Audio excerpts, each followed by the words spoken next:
They made us laugh. They made us cry. And sometimes, without ever meeting us, they changed our lives.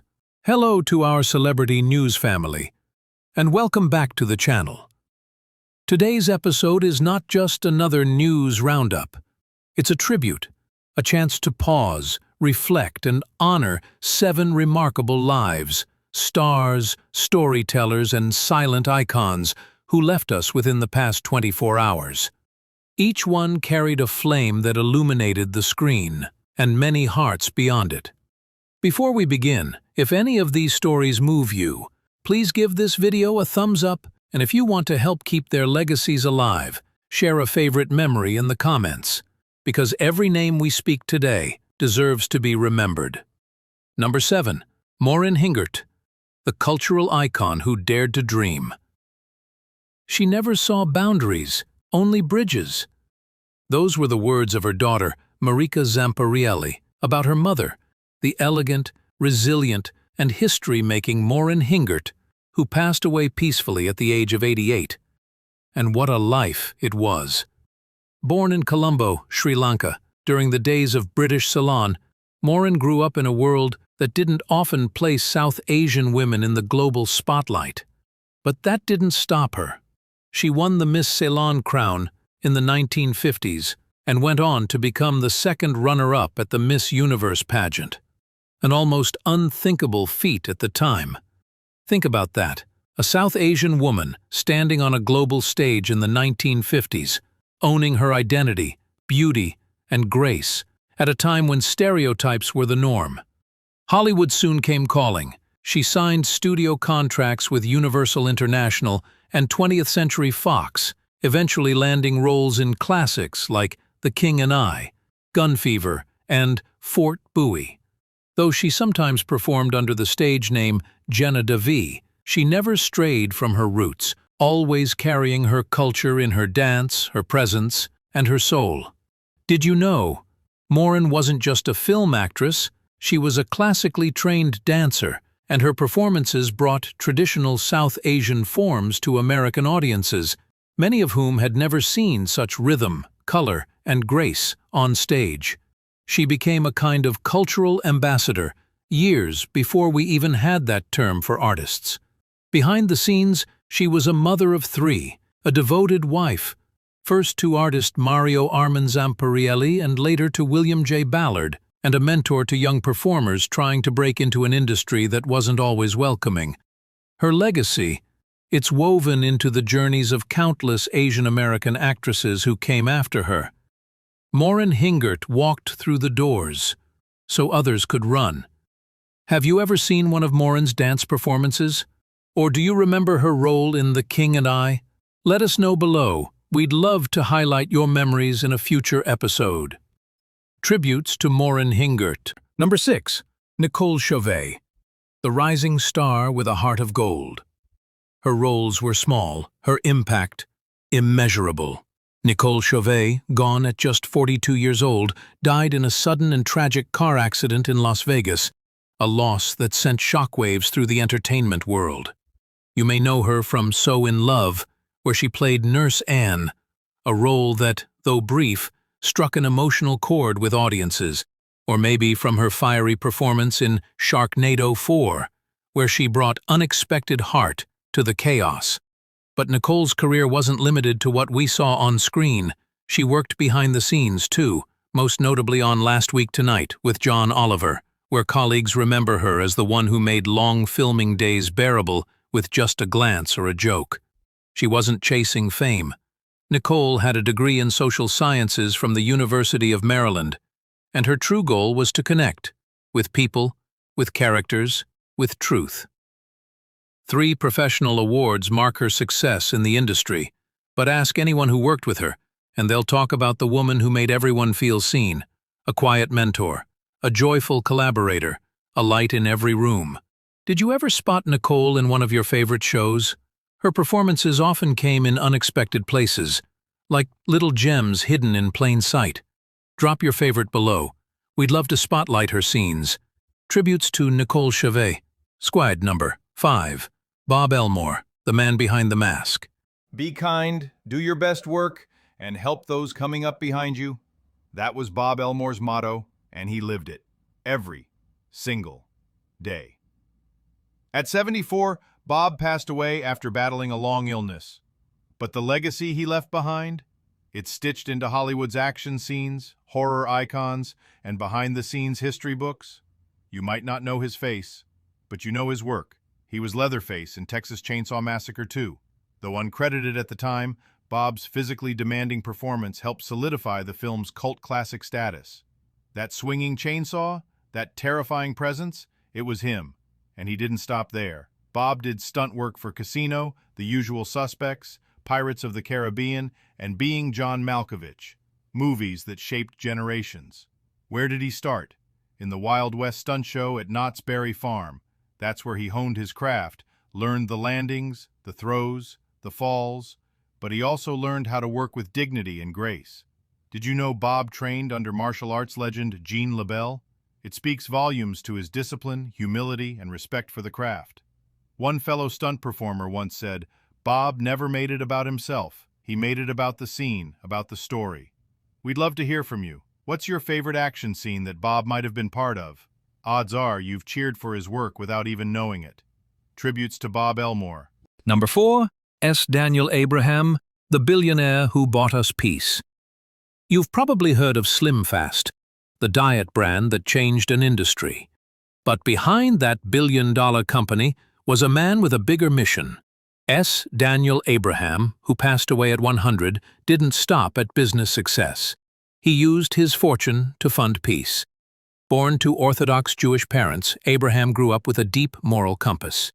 He served in World War II, witnessed atrocities, and made a vow to help make the world better. After selling Slim Fast in one of the largest health product acquisitions of its time, he poured his energy and money into founding the Center for Middle East Peace. He wasn't flashy about it, he wasn't political in the typical sense, he believed in results, in dialogue, and in the kind of quiet heroism that moves mountains. He was deeply involved in Holocaust education, helped fund Israeli universities, like Bar Ilan, and always said, "Success means nothing unless it helps someone else." His book, Everything is Possible, is worth a read. It's not a business book, it's a book about faith, and courage, and second chances. Have you or someone you know used Slim Fast back in the day? It's wild how something so ordinary connects us to someone who spent his later years fighting for extraordinary peace. Tributes to S. Daniel Abraham. Number 3. Edward E. Clarke, a political trailblazer who stayed true. Liberty is not a means to a higher political end. It is itself the highest political end. That line captures the spirit of Edward E. Clarke, who passed away at 95 after a life dedicated to freedom, integrity, and the American voice. A Harvard-educated lawyer, Navy veteran, and corporate counsel, Ed could have lived quietly and comfortably. Instead, he chose to enter the storm. In 1978, he ran for governor of California. 2 years later, he became the Libertarian Party's presidential nominee, helping to break open America's two-party system. His campaign was bold, forward-thinking, and surprisingly influential. And though he didn't win, the ground he laid shaped the future of independent political movements across the country. He was a political disruptor before that was cool. Clarke was also a lover of the arts, a supporter of the LA Opera, and a devoted husband to Alicia Garcia, his political partner and soulmate. Do you believe third-party candidates still have a place in our democracy? Let us know. We want to hear your take in the comments. Is Clarke's vision more relevant than ever? Tributes to Edward E. Clarke. Number 2. Agilberto Melendez, the rebel who built a film nation. He didn't just make films. He made us believe we could. That quote from one of his former students says it all. Agilberto Melendez, the father of Dominican cinema, passed away at 82 after a brief illness. But what he left behind is nothing short of revolutionary. Born in Altamira, a quiet town in the Dominican Republic. Agliberto was never meant to be just another filmmaker. He was a dreamer, a disruptor, a man who saw art not as decoration, but as resistance. In 1984, Melendez created Una Pasión en Blanco y Negro, or A Passion in Black and White, the first Dominican feature film made entirely by a local cast and crew. Let that sink in.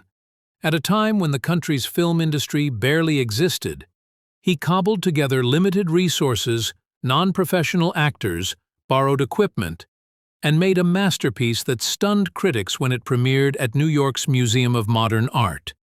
That film, centered on Dominican immigrants and their impossible journey toward the American dream, punched through expectations. It was raw, human, and unapologetically Dominican. But Melendez wasn't finished. He founded Cinemateca Nacional in 1979, a haven for cinephiles and young artists alike. It was like the Criterion Channel before streaming, in physical form. It screened global classics, hosted debates, and birthed a movement. His documentary on politician José Francisco Peña Gómez del Al Amanecer remains one of the most important political portraits in Caribbean history. He wasn't just making films. He was constructing cultural identity on celluloid. And while his name might not echo in Hollywood, in Santo Domingo, he's a legend. His legacy is the entire generation of filmmakers who cite him as their first inspiration. Have you seen a Dominican film that deeply moved you? Or better yet, have you watched anything by Melendez? If not, you owe yourself a viewing.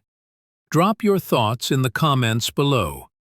Tributes to Agliberto Melendez. Number 1. Cardinal Luis Pascual Dri, the humble giant of mercy. I have no degrees, no titles, but life has taught me mercy. Cardinal Luis Pascual Dri, who passed away in Buenos Aires at the age of 98, wasn't a celebrity in the traditional sense, but his impact? Colossal. He was born in Federación, Argentina, and entered a Capuchin seminary at age 11, a path that would lead him to become one of Pope Francis's most beloved spiritual role models. Dri wasn't about politics. He wasn't about prestige. He was about forgiveness. For decades, he served as a confessor at the shrine of Our Lady of Pomp. Have you ever had a moment in your life where someone offered you kindness or mercy when you needed it most? Luis Dri built an entire life out of those moments. We invite you to share a story in the comments. Tributes to Cardinal Dri. Bonus segment. What's trending? Stories that stir the soul. Not every loss makes the headlines, but these stories still deserve our full attention. Tragedy in Las Vegas. The life of Tyan Todd. He was just 20. A young man, attending only the second party of his life. A summer night full of laughter ended in tragedy when Tyan Todd was found in a backyard pool, a heartbreaking drowning that has shattered a family. His mother, Christina Todd Dunn, remembered him as sweet, funny, hard-working, the kind of guy who helped his younger brothers with homework, even after a full shift at work. The local Vegas community continues to rally around the family, but the loss is unimaginable. To anyone watching, how many of us take a summer night for granted? Hug your siblings, check in with friends, because life turns in an instant. Fireworks disaster in Honolulu. 4 lives lost, many more affected. This past New Year's Eve, what should have been a celebration turned into horror when an illegal fireworks explosion killed 4 members of Nelson Benigno's family, including his wife Carmelita, his grandson Cassius, and 2 others. More than 20 people were critically injured. Nelson's daughter continues to recover, but the emotional toll is unimaginable. And yet, Nelson continues to advocate for change, pushing for stricter safety laws to protect other families. Do you think fireworks should be more regulated, or even banned in residential areas? Let us know what you believe. Crash on I-805, California. Community in mourning. A multi-vehicle crash involving a motorcycle and a Tesla near Telegraph Canyon Road in Chula Vista claimed lives and left several hospitalized. The accident closed down the highway for hours. First responders worked through the night. Families waited in agony. It's a somber reminder. Stay safe. Drive slow. Put the phone down. Missing in paradise. Brian Terrence vanishes in Turks and Caicos. A 51-year-old Manhattan VP, Brian Terrence, disappeared while vacationing with his wife after stepping out for an early morning walk. Surveillance caught him at 3:30 a.m. Since then, nothing. His company, Diligent Software, and countless volunteers are continuing the search. Brian's wife is clinging to hope. Have you ever followed a missing person story that stuck with you? Why do some disappearances haunt us more than others? Teddy Mellencamp's birthday. Amid stage 4 melanoma battle. I keep telling people I'm turning 34 instead of 44. Maybe it's the steroids. That's classic Teddy Mellencamp, known for her role on The Real Housewives of Beverly Hills. Now she's showing a different kind of strength, fighting stage 4 melanoma with grace, humor, and radical transparency. She recently celebrated her birthday, surrounded by loved ones, and announced that her tumors have shrunk or disappeared. Have you ever seen someone face cancer with such strength? Teddy is a reminder that even public figures battle private wars and still show up smiling. Baby Emma from Friends is all grown up. Remember Emma Geller Green, Ross and Rachel's daughter on Friends? She was played by twin sisters, Athena and Alexandra Conley, who are now 23 and living quiet lives far from the spotlight. They were just 6 months old when they joined one of TV's most iconic casts. Today, they say they watch the show with fondness, spotting themselves in scenes they have no memory of filming.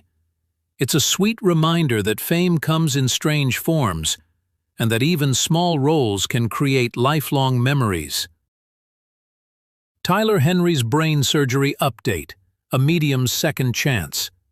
Tyler Henry, the beloved Hollywood medium, underwent surgery for a non-cancerous brain tumor and is already back on tour. The rare condition was causing brain inflammation and symptoms he never publicly spoke about until recently. His fans? Overjoyed. Do you believe in Tyler's gift? Whether skeptic or believer, his story is a powerful reminder of resilience. Today we honored legends, learned from quiet heroes, and heard stories that remind us how fragile and beautiful life really is. From the silver screens to small family gatherings, each of these individuals left behind a mark. Some you knew by name, others you now carry in memory. Let's never underestimate the power of storytelling and the privilege of remembering. If you found this tribute meaningful, please like the video, share it, and subscribe for more stories that matter. And in the comments below, tell us, who moved you most? What story are you taking with you today? And who would you like us to honor next? Because remembrance is resistance, and in this space, no light goes out unnoticed. Until next time, take care of each other.